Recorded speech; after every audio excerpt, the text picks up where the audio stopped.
This is the first in a series of interviews looking ahead to the 2021 FasTrak NSAF Southern Indoor Challenge, a brand new event taking place at the University of Houston's Yeoman Fieldhouse next February.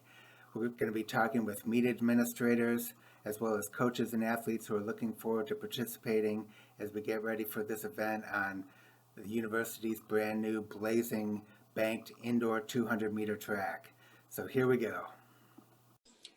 In the first of our series, looking forward to the Southern Challenge, we're chatting with Steve McBride, the Dallas-based General Manager of FasTrak Athletics, and Joy Kamani, the Chief Operating Officer of the NSAF and a longtime resident of Houston. We're all very excited about the partnership and the great meet we're planning for the first week of February. I think it's discussing this event and partnership, you've really got to start with the track and its fascinating story. Steve, please tell us a little bit about the development and the history of this outstanding 200-meter banked oval and its journey from Dallas to Atlanta and now to its permanent home in Houston. Again, the track was built in Tallinn, Estonia by a company called Kanstat, owned by Valery Bukarev, a two-time Olympian in the pole vault, the 92 games and the 96 games in Atlanta. And he built the track for us, shipped it over here, came into the port at Houston, which is kind of interesting. And then we put together and did a meet in Frisco, Texas at the Star, the Cowboys' new training facility. And then the next year we went to Atlanta, did a meet with you guys in Atlanta, the NSAF, did a college school meet, and our meet in Frisco was a college high school meet. And we did that, and then we were in the negotiations, starting the negotiations with Houston when we were in Atlanta. I was talking with Will, and basically it was Will Blackburn and I basically brokered this thing. And with Carl and Leroy's blessing, Carl was very much involved with it also.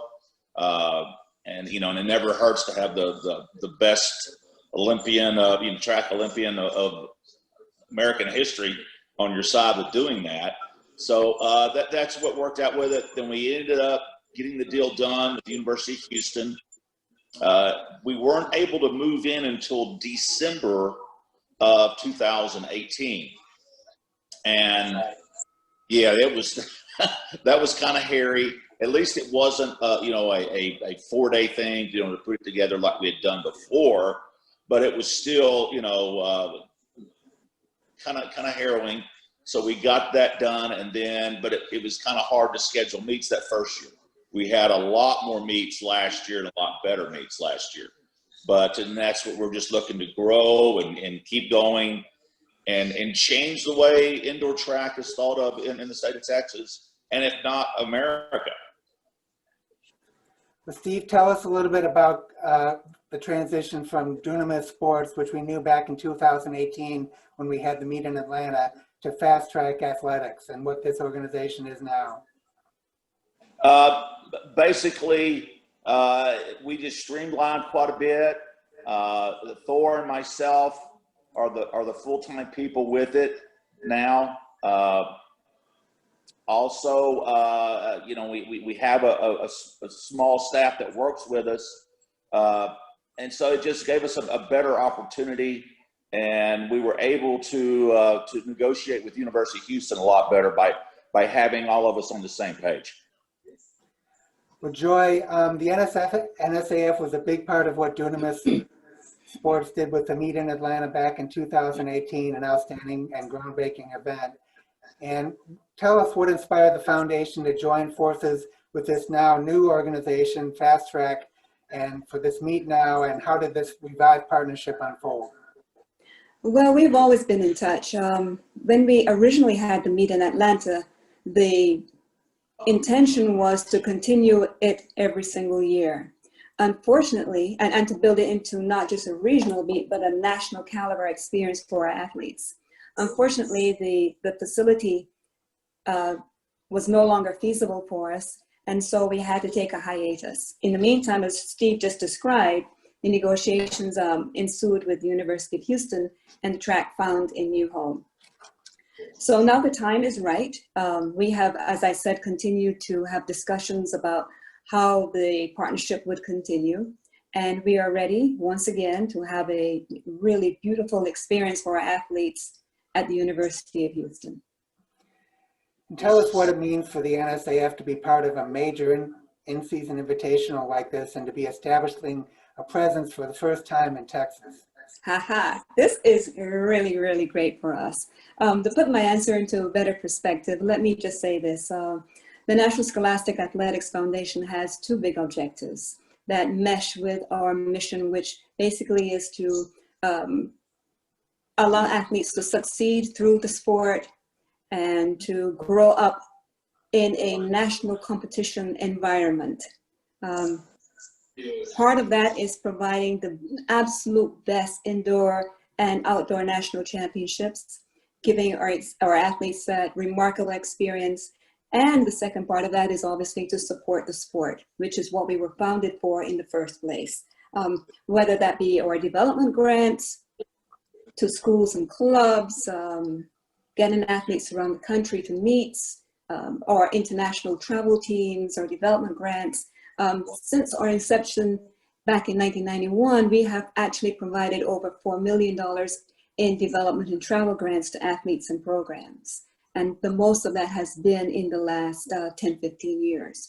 So what this experience does, this opportunity does for us to come into a new area, a new part of the country, is to not just support the sport and grow the sport, but also to let a different market, a different section of the country know who we are, what we do, and what services we can provide to them. Traditionally, our meets have been on the East Coast, and our athlete base has been on the East Coast, but our intention is, and our drive is, to spread further west into the South and into the Northwest. So this gives us that opportunity. That's great. Steve, for many years, University of Houston had a flat 200-meter oval, and it hosted numerous meets, including the Carl Lewis Invitational, which a lot of high school athletes are familiar with. What does it mean now for the university and the track and field scene in Texas in general to have a facility like this right now and right here?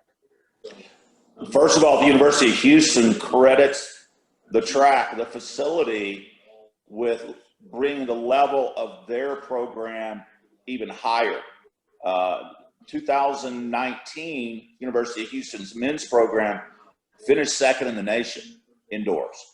And both Leroy and Carl and Will Blackburn credited the track as a major reason why their program has lifted up so much.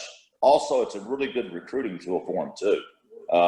Because that as we were, finishing the construction and getting everything going, they're coming in and working out, and they just absolutely loved it.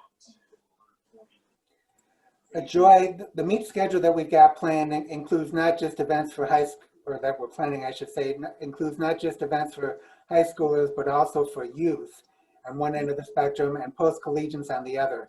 Tell us about the decision to offer this kind of a full range of events for a variety of athletes.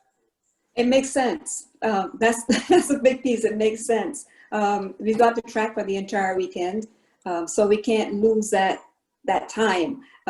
Houston is a beautiful, beautiful area for track and field at all levels, all ages, from the bantam, midget kids, all the way through professional athletes, all the way up to the masters athletes.